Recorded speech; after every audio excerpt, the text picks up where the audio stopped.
지금부터 Q&A를 시작하도록 하겠습니다.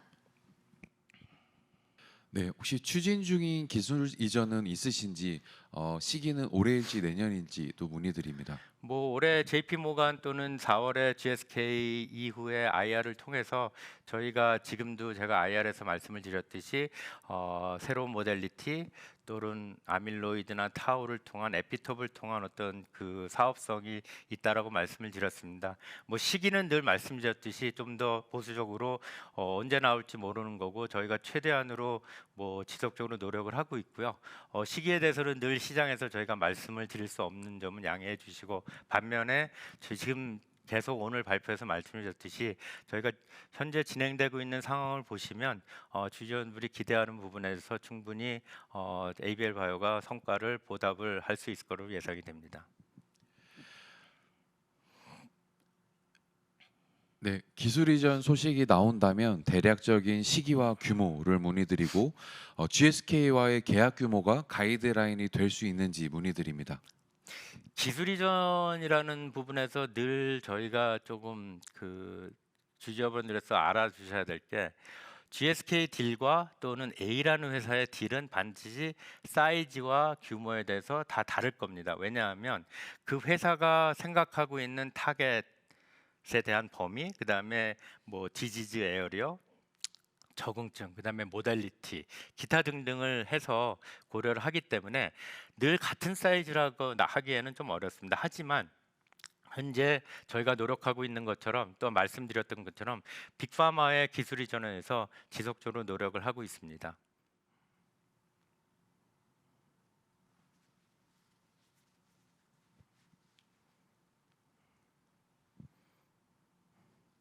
ABL 301 임상 일상 결과가 좋을까요?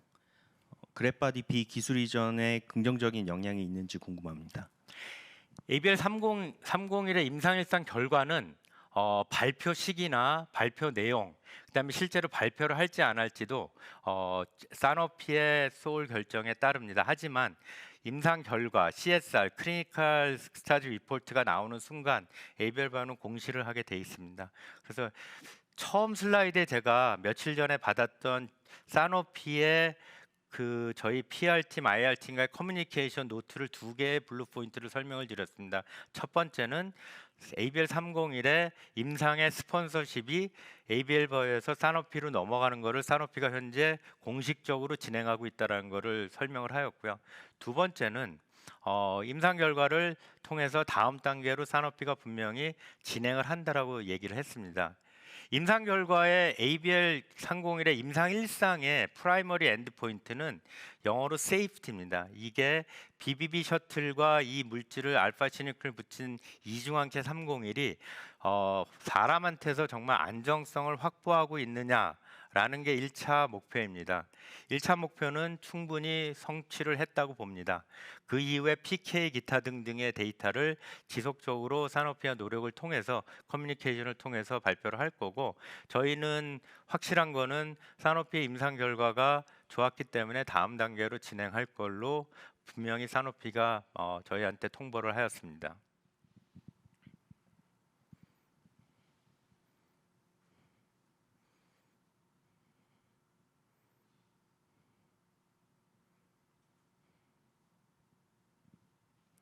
GSK 기술 이전 때 MTA가 없었던 게 맞을까요?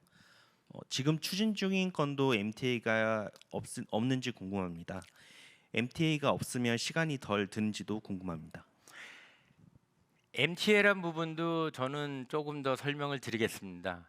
현재 먼저 결론적으로 현재 진행 중인 기술 이전에는 MTA가 없습니다. 그리고 GSK 기술 이전에도 MTA가 없었습니다. 저희가 사노피 기술 이전할 때는 MTA가 있었습니다. MTA를 하는 이유는 굉장히 시장에서 여러 가지입니다. 사노피 기술 이전 같은 경우는 저희가 첫 번째 BBB 셔틀이고, 동물 모델에서 저희가 10배 이상의 BBB 셔틀이 통과한다, 원숭이에서. 그다음에 마우스에서는 2배에서 3배, 렛에서는 4배에서 5배, 멍키에서는 8배에서 10배의 BBB 통과율이 있다라는 결과를 사노피가 동물 모델을 통해서 검증하고 싶었습니다.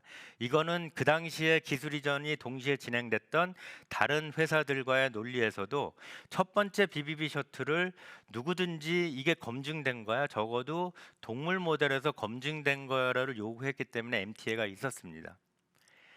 MTA는 공동 연구를 시작할 때도 MTA라고 합니다. MTA를 통해서 공동 연구를 해서 이 기술의 피저빌리티를 통해서 보고 이 MTA가 끝난 이후에 뭐 조금 바이오텍이 큰 빅파마랑 기술 이전 계약을 논의하는 어떤 기술 이전 논의가 있을 수도 있습니다. 그래서 MTA는 기술 이전의 성격이 어떤가에 따라서 빅파마들이 요구할 수도 있고 요구 안 할 수도 있고, 반면에 저희가 ABL301이라는 사노피의 ABL301이라는 물질의 임상 결과가 충분히 GSK나 추가적인 파트너에서 MTA는 필요 없음을 저희가 확인하였습니다. 그래서 ABL 바이오의 여러 가지 모습은 MTA를 BBB 셔틀에서는 현재 진행 중이지 않습니다. 하지만 앞으로 진행되는 기술 이전에 무조건 MTA가 있고 없고가 좋냐? 저는 그렇게 생각하고 있지 않습니다. MTA가 필요한 회사는 MTA를 해야 되고요. MTA가 필요 없는 회사는 MTA를 안 해도 됩니다. 궁극적으로 ABL 바이오의 기술이 지속적으로 임상에서 검증이 되고, 이 그 원리는 BBB 셔틀뿐만 아니라 향후 진행되는 ADC 또는 그래파디 T셀 인게이저 부분에 적용이 될 걸로 예상합니다. 그래서 MTA가 있기 때문에 좋고 나쁘고 MTA가 없기 때문에 좋다라기보다는 이 기술이 정말 글로벌 빅파마한테 어떤 목적을 갖고 어떤 과정을 통해서 MTA가 있고 없고에 관계없이 진행이 되느냐를 좀 더 고려해 보시고요. 뭐 다시 한번 그 강조를 해드리면 GSK는 MTA가 없었고 향후 현재 진행되고 있는 노력하고 있는 부분도 저희는 MTA를 고려하고 있지 않습니다.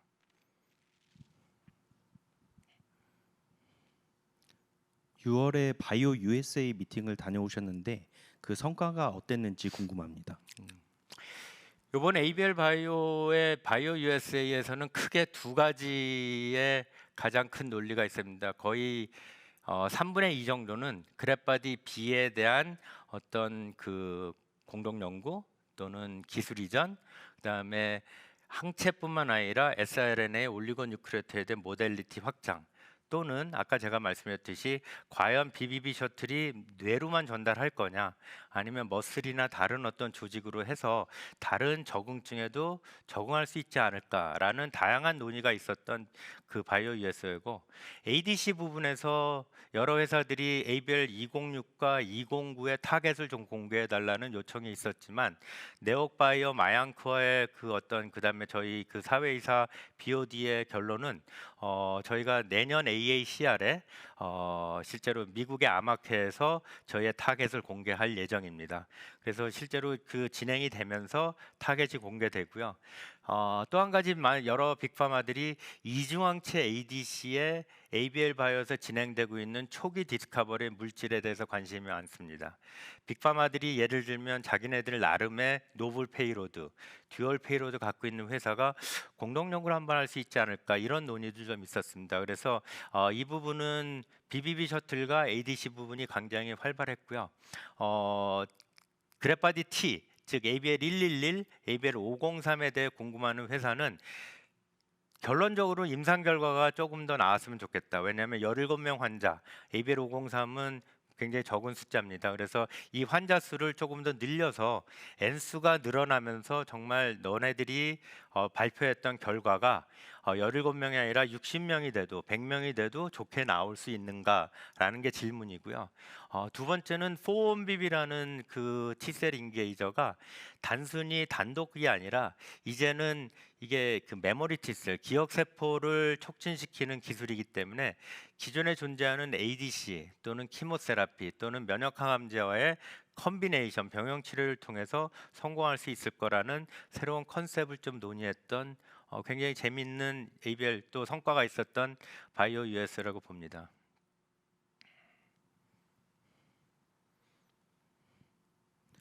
아밀로이드 베타 타우 쪽에 대해서 기술 이전이 추진되고 있을까요? 뭐 기술 이전 부분에서는 저희가 지속적으로 말씀을 드렸지만 이런 가능성이 있다라는 거를 제가 슬라이드에 말씀을 드렸고요. 정확한 시기, 파트너에 대한 어떤 힌트, 그다음에 뭐 계약 규모 이런 부분에 있어서는 그냥 그동안에 ABL 바이오가 지난 몇 년 동안 성과로서 주주 여러분한테 보여준 결과를 믿으시고 저희가 때가 되면 좋은 결과를 발표할 걸로 예상이 됩니다. 뭐 알다시피 저희가 GSK 딜도 깜짝 뉴스로 갑자기 시장에서 소식을 전하였습니다. 이거를 저희가 현재 A라는 회사와 타우와 아밀로이드가 진행되고 있다라고 말씀을 드리기에는 굉장히 조심스럽고요. 반면에 거듭 말씀을 드리지만 ABL 301, GSK 딜, 그다음에 모델리티 확장을 통해서 이 분야가 굉장히 열려 있다. 그리고 BBB 셔틀의 시대가 도입을 했다라는 부분을 보면 늘 그렇지만 준비된 자가 어떤 일이 생겼을 때 그거를 성취할 수 있는 결과의 주도자가 될 수 있습니다. 준비되지 않은 사람들은 타이밍이 왔을 때 그거를 주도할 수 있는 능력이 없습니다.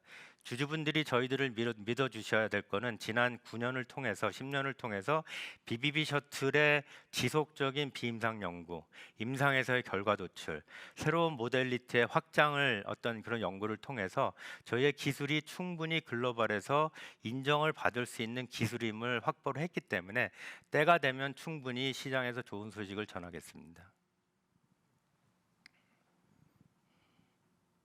ABL 301 임상 데이터는 안전성만 발표하나요? 아니면 투과율도 공개할까요?